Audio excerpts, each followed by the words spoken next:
સ્થાનિક સ્વરાજ્યની ચૂંટણી 2026 મતદાનની પ્રક્રિયા સવારે 7 વાગ્યાથી શરૂ થઈ છે। બાજવાડા શ્રેય સાધક બિલ્ડિંગ ખાતે પણ મતદાન શરૂ થઈ ગયું છે। મતદારો અહીં મતદાન કરવા માટે પહોંચ્યા છે, પરંતુ તેમને હાલાકી પડી રહી છે।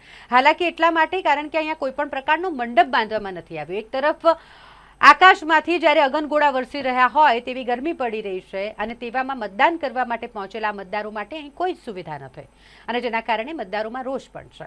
પૂર્વ મંત્રી રાજેન્દ્ર ત્રિવેદી પણ આ મતદાન મથકે મતદાન કરવા માટે પહોંચ્યા હતા અને તેઓએ પણ તાપમાં ઊભા રહેવાનો વારો આવ્યો હતો। તેમને પણ હાલાકી પડી હતી અને તેમની સાથે વાત કરતા તેમણે અહીંયા વહીવટી તંત્રની મોટી ઘોર બેદરકારી સામે આવી હોય તેમ કહ્યું હતું। અમે અહીંયા મંડપ તે વખત કરાવતા આગ્રહ કરી જેથી નાગરિકોને પહેલાથી ખબર છે, તો અહીં મંડપ કર્યો હોત તો સારી વાત હતી।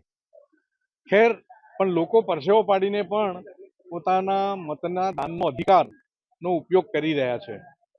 સિનિયર સિટીઝન્સ ઘણા આવી રહ્યા છે અને એ પણ આ લોકશાહીને મજબૂત રાખવા માટે, કારણ કે લોકસભાને મત આપવો કે વિધાનસભામાં મત આપવો એનાથી પણ મહત્વનો અધિકાર અહીંયા સ્થાનિક છે। સ્થાનિક ચૂંટણીઓમાં લોકોએ ખૂબ પસંદગી કરીને મત આપતા હોય છે અને જે ઉમેદવાર ચૂંટાઈને આવે એણે આ વાતનું ધ્યાન રાખવું જોઈએ કે લોકો પરસેવો પાડીને પણ તમને ચૂંટે છે, ત્યારે જ્યારે લોકોને મુશ્કેલી પડે તો લોકો માટે તમારે ખૂબ આગ્રહપૂર્વક દોડીને લોકોના કામ માટે જવું જોઈએ અને દોડવું જોઈએ। રાજુભાઈ, જો વાત કરીએ તો ચલો આપણે માન્ય કલેક્ટર કચેરીથી ભૂલ થઈ જાય, પણ સ્થાનિક નેતાગીરીથી બી તો ભૂલ થઈ છે, કારણ કે એ લોકોને બી તો ખબર હતી, કારણ કે અહીંયા કોઈ પ્રકારની વ્યવસ્થા નથી, ન તો સિનિયર સિટીઝનોને લાવવા લઈ જવા માટે, કારણ કે બંને તરફથી રાજકીય પક્ષોની પણ એટલી જવાબદારી છે કે ભાઈ મતદારોને સાચવે। રાજકીય પક્ષો બી નિષ્ફળ ગયા એવું લાગે છે તમને?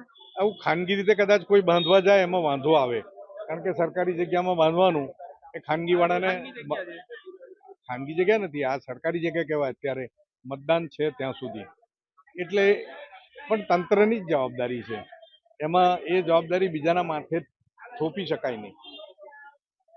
સિનિયર સિટીઝનો પણ 80-90 વર્ષના સિનિયર સિટીઝન પ્રજ્ઞાચક્ષુઓ છે, એ લોકોને પણ તકલીફ પડી છે। હા, એ વ્યવસ્થા જોવી જોઈએ, હું માનું છું। આપ ઉપલા લેવલે રજૂઆત કરશો આની? હવે આ રજૂઆત 5 વર્ષ પછી જ આવતી હોય છે, પણ ચોક્કસપણે આ થવું જોઈએ। Thank you sir.